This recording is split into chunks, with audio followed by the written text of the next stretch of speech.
Welcome to Two Therapists Talking. The hope for this podcast is to talk about important issues related to couples and individuals who are struggling in their lives with many different issues. I'm David Thompson, a marriage and family therapist. And I'm Sherie Christensen, marriage and family therapist. Please join us as we explore these issues together, and we hope you will learn and be enlightened along the way. Come find us at twotherapisttalking.com. If you like what you're hearing, please get on and rate us and subscribe to the podcast.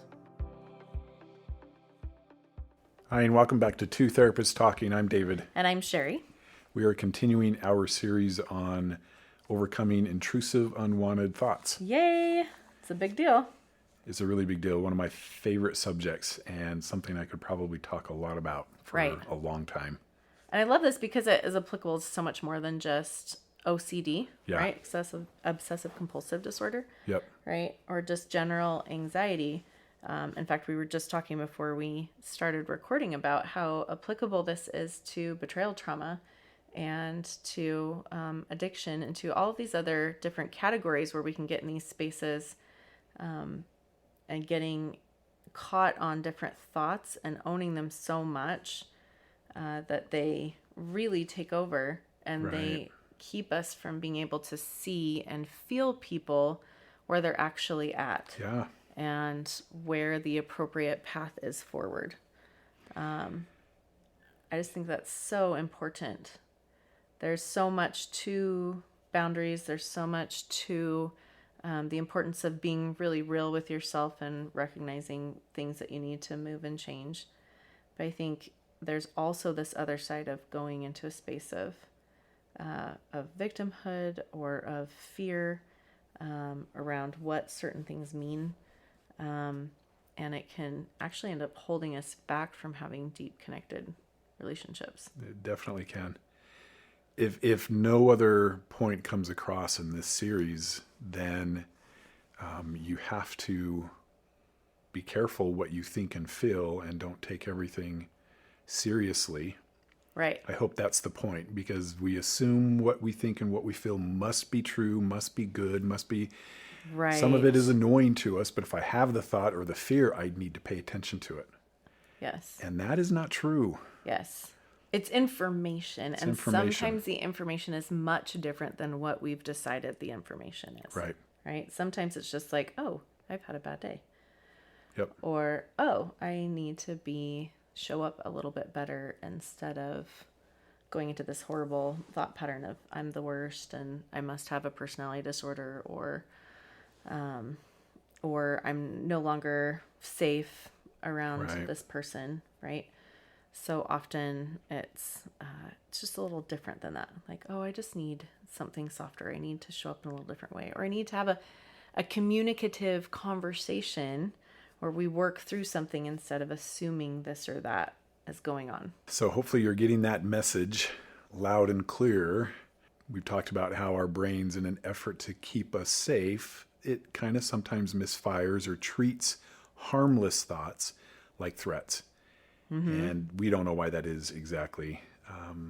We have less physical danger present nowadays. Right. Some think it's emotional danger has grown as a result. Mm-hmm. Whatever the cause, if we try to figure out what's threatening, this will lead to endless anxiety. Right. We may feel threatened and try to figure out what it is or why, when it's really an overreaction to an unwanted thought. Yes. Yep. It's just like I sometimes help people think about it in terms of like when you're having if you're really worn out, you got like no sleep for like 3 days in a row or whatever. Things are really big when they're not actually really big. Like it's a 3, but you're feeling it as a 10. Yeah. Right. Yep. And that can happen with sleep, with different hormonal changes your body's going through, with different hard things that have happened in the past or trauma, or it's like all of these things can contribute to that space. And lots of things that we don't even know are things yet because we haven't discovered them scientifically. Right?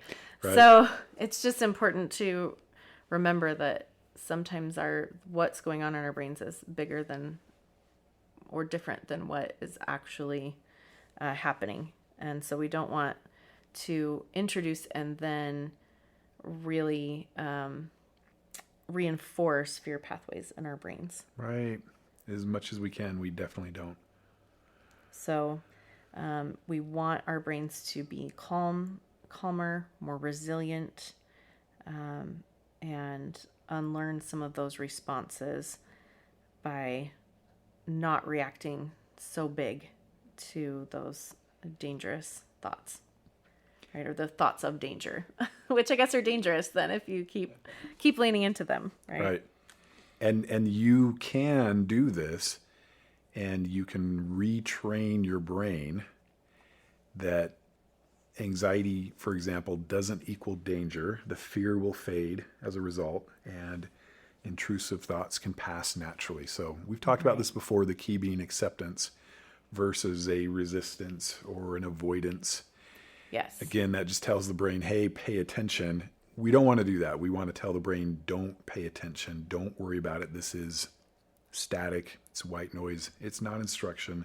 It's not important, which can feel really weird. It's not important because it feels heavy. It must be important. I have anxiety around it. Right. But it doesn't necessarily mean it is. Yeah. And this is what we're trying to work through. Mm-hmm. Yep. It's kind of like I was working with a client this week on anxiety with a situation felt like it did not go very well. Like he accidentally asked out a married person. And they were super awkward about it. And so then he felt super awkward and he's like, oh my gosh, I'm gonna have to see them in class. It's gonna be so weird. And we were just talking about how much time and energy he was in essence throwing, like just wasting. It's like just flushing that down the toilet. Yeah. Because he was so nervous and anxious about this, like having to see this person again, or having to ever ask anybody else out again. Right. And we talked about how, like, well, think about it. Like, what happens when someone falls down? Like, somebody walks past you and just totally biffs it, right? Their response shifts the whole room's response, you know? If they do that and they are really embarrassed and super shamey about it and, like, start, then everybody around them, that ripples out, right? And it affects everything around them and then them for the rest of the day and whatever. But if you get into that resilient space of like, this isn't that important, it's not a big deal. Like if that person totally biffs it and pops up and just is like, oh my gosh, it's a Tuesday. Or started doing push-ups. Yeah, starts doing push-ups or just like, this is awesome, fist bumps all around, like something like that where they just let go of it and it just doesn't matter. Or they just get up and are like, well, it must be a day and just like continue on. Laugh it off and keep going. Nobody else even feels that way either. And so sometimes we're awkward or, feeling anxiety or feeling really worried about something that's coming up. But if we can let that go, it will completely change our lives and the lives of other people around us. Yeah. And it's just that concept of just taking it down, being more calm, more resilient about things. Like, this really doesn't matter, right? And in that example, I think we can see it really doesn't matter. Like, nobody really cares about that. It's like not really a big deal. But when we get so worked up about it, it feels like, no, this is a really big deal. I'm really feeling a lot of distress, so it must be important. And I think that's kind of what we're looking at when David's saying it doesn't matter, it's white noise. Yeah. And that's when you can let it go. Now, if you're getting pummeled and, every time you pass by a certain classroom, somebody comes out and punches you in the face, there's something to be concerned about. That's a legitimate concern. Yes. Yeah. Yes. So we want to be careful because there are situations where it isn't white noise. It's really important information. Right. But much of the time, and I feel like it's getting more and more, we're actually just sitting in those spaces and making it into something even bigger and bigger and bigger. Right. What comes to my mind is pictures of my daughters when they're younger holding spiders that are really big. And I've probably used this example before. I don't think you have on the podcast. We'll find them in the garden or whatever. Mm-hmm. And I like animals and bugs. I know them pretty well. I know the difference between a venomous spider and a non-venomous, but we'll find a wolf spider, for example, and it's big. And their first initial reaction is, oh, what is this? What do I do with it? Yes. And if I freak out, Yes. they're going to freak out, even Yes. though there's no danger there. And I don't. And I say, oh, this is so interesting. Look at this. Look, he'll come into my hand. And pretty soon they're like, I want to hold it. And they feel like it's safe because there wasn't this big reaction. And Yes. this is kind of what we're going That's how your for. brain works. Yeah. And your sort of cognitive awareness is like David, right? It's like how did that cognitive awareness react? And then the amygdala and the other parts of your brain kind of fall in step with that. Right. I love that. And I have the opposite story where I love all animals and all the things and whatever. And probably the only thing that I don't love is cockroaches. And it's a thing that I got from my growing up too. But like, I'll take spiders, scorpions, anything over cockroaches. It's just so funny. It just makes me like, it bugs me a lot. So I don't ever live in the South is what I'm hearing. Yeah. So we were in Mexico and there was a cockroach and I was with my kids and I was like, oh, ooh, like I didn't make a huge reaction. Like I don't jump on the, chair and scream or whatever, but I'm like, oh, like I really didn't want to go get it. And so I asked my son, who is a big football player, teenager, to go, like, will you just go get that? But because he could feel that from me, he started getting really worried. Like, he's a teenager, and he knows what cockroaches are. He's like, wait, something's wrong here. Something is wrong. Like, and he told me straight up, he's like, Mom, you're not afraid of anything. And the fact that you're reacting to this is freaking me out. I had to go get the cockroach eventually because he could not do it because of how I had responded. And it wasn't even a huge response, right? Yep. And so that is how our brains do that. If we decide for some reason in our cognitive functioning that is a threat and it needs to really be leaned into, and sometimes that comes because of an emotion that we've had, and sometimes it comes because of how other people tell us we should be reacting about that situation. Yep. And that's where we have to be really careful. Right. And I think Sherie and I both have had clients where initially when they come in after a disclosure, it like feels okay. We're going to figure this out. Mm-hmm. We have a plan. And then we see not with betrayal. I should say probably porn because the actual a fair betrayal is a little bit different. Yeah, a fair betrayal is different. But we're talking about, so porn. Discovery of something you didn't know, like porn. Yeah. Not happy, but like, we got this. We can figure it out. Mm-hmm. And we don't see them maybe for a few weeks. And in between, they've talked to people and these people are telling them, oh, this is terrible. And then they come back in and it's shifted. You feel like it's shifted. Yeah. Like suddenly something happened to where they take this much more seriously in a different way now. Yeah. That seriously, more like they're more now harmful. Seeing it as way more harmful, dangerous, like very dangerous to themselves and everything. And there hasn't been any new developments. Right. This is just their initial reaction was this big, and whatever information they've gotten in the meantime, now it feels this big. Right. And what's the difference? It's the same thing. Right. It's just your brain now has been programmed. They've accepted, you could say, a different perspective on it, and now it feels much more dangerous in a sense. And so boundaries and all the rest start, which is really tough. Yeah. And I was going to say, like, boundaries should be there anyway. That is a good thing. Right. But it's what are the boundaries and why are you doing them? Do they fit? And do they fit the appropriate situation? And that's where it gets a little bit tricky. And that's where we have to be careful with it. But yeah, we'll get people that are like, something okay, shifted, we're just working through something. And their brains made it more dangerous. Mm-hmm. Their brain. Yeah. And so this is the power of our brain. Yep. Thankfully, you can also retrain or relearn those parts with your calm, wise presence like we've talked about. Right. But there are steps. Yes. We want to talk about the very steps. Very specific things we can do.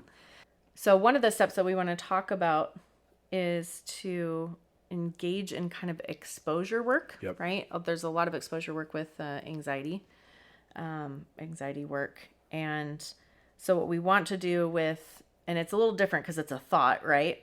But what we can do is intentionally engage with the intrusive thoughts in a controlled way, not just Right. kind of letting them just go and run off on their own. So this can speed up rewiring the brain, Yep. like we talked about before, so that it understands, okay, I don't have to sit in a super fear space around Right. this. So you do have to get to know your triggers, like you have to, and then expose yourself to those triggers, or you can just bring them up. A lot of patients with anxiety don't have any problem just bringing up, like, right? No. Like, okay, what is it? It's Oh, I easy know to what it imagine, is. yeah. It's all the time, right? In my brain. So you kind of bring them up to yourself and you want to go at your own pace, and use some of these things that we're going to talk about, to do that. So the first one is to write it out on paper. So Right. again, we're putting it down, we're making it concrete. You're journaling. I mean, you've heard us talk about that a million times. The number one thing that you should be doing at home is writing things out, like journal, free writing. But as we get it out on paper, and all of the things that all of these ideas, to work with this thought, these are ways of removing power from it by accepting Right. it. You don't just try to get rid of it, try to eliminate it. You just accept it, and then the power that comes out, it just drains out of it, and then it kind of goes away on its own. Yeah, It just doesn't hold the weight. That's what all of these are designed to do, is relieve the pressure or to Yes. drain it. That's Yes. exactly, think of it that way. That's a good visual. Yes. So writing the just- thought out on paper, here Yep. it is sitting on paper. Yep. Saying it out loud. Yep. Name it to tame it. We've talked about this before. Yes. Name it to tame it. I love that. Using humor, like making jokes around it or through it or about it, kind Yep. of pulls that weight out. You can make it into a song or a poem or a painting, right? Yeah. This is huge. I think a lot of people find that when you harness it to something creative, right? It allows you to take positive action. You're not Yeah. being a victim. Like all of these And are you're positive creating, action. which is even Yes. You're engaging that creative part of you, Yeah. and taking positive action, and that really helps. And I feel like that's a beautiful outlet for other people, even to be able to connect with and go, oh, Yeah. okay, I'm not the only person that's experienced something like this, right? better. Yep. There's a lot of really powerful art out there, art and music out there that comes from those spaces, that really helps other people as well as you. And we live in a day and a time where you can write a poem and plug it into AI and get a song Yes, of your that's poem. true. So there's some cool stuff you can do. Yeah, it's a really cool opportunity that we have now to be able to create, and all of that energy, it shifts the energy of those thoughts, of Yep. those obsessive spaces. The other thing you can do is make them into a narrative that has an absurd or crazy ending. Yeah. And again, that sort of brings in the humor of it. It just kind of pulls it out of the danger zone and into an awareness zone, and like, oh, we could do anything with this, right? Instead of it just being this fear thing that builds up. Yep. So then your thoughts are then going to start losing their grip. They're going to fade into the background, and you get more into a space of just peace of mind and Yeah. contentment. Yep. You let it go. You released it through acceptance, which again Yeah. is the key to this entire process, is the acceptance of it. You're not weird. It's not strange that you have lots of thoughts and that they're, a lot of them just meaningless. Yeah. Remember, it's the power we assign by how much we feed it, how much attention we give to it, how much we stay in it. Yes. And acceptance really is the key. Yeah. And when they're no longer like either really large or significant to you or threatening to you, then they become, to your brain, they become more boring. Yeah. Like, who cares about this? Yeah. And I want to move on to do something else. It's like watching the clock tick or paint dry or something like that. You're just like, why will are we move still on, here? Yeah. Your brain will move on. So, and again, this isn't like an automatic overnight thing all the time, but as you're doing it more and more, it really starts to click in. And then the great thing is that then becomes applicable not just to that thought you're working on, or that particular anxiety, but it'll start to trickle out into a lot of different areas. Yeah. And you'll see like people who are really resilient just naturally do this. Mm-hmm. Even with really big things, they're just like, I'm not going to spend a ton of my mental energy on this. Like, what can I do? Is this a big enough thing that I need to take steps? If it is, what are the steps I need to take? And then I'm not going to spend a lot of time and energy on this because it doesn't serve me very well. Yep. And that doesn't mean it's going to be automatically as easy for everyone else. If you have, chemical imbalances or a history of that type of thing, it might be a little more challenging for you, but it's still totally possible to start moving and creating these new patterns. Yeah. So we're excited to share a little bit with you about there's some 6 steps you can go through. And that will help you to be able to recognize and move through in a way as you're going through the process of like having a lot of intrusive thoughts. So we'll cover that next time. Yep. Thanks for joining us. Yeah, see you then. Thank you for listening to Two Therapists Talking. We look forward to sharing more conversations with you. Connect with us at twotherapisttalking.com or email podcast@twotherapisttalking.com. If you like what you're hearing, please get on and rate us and subscribe to the podcast.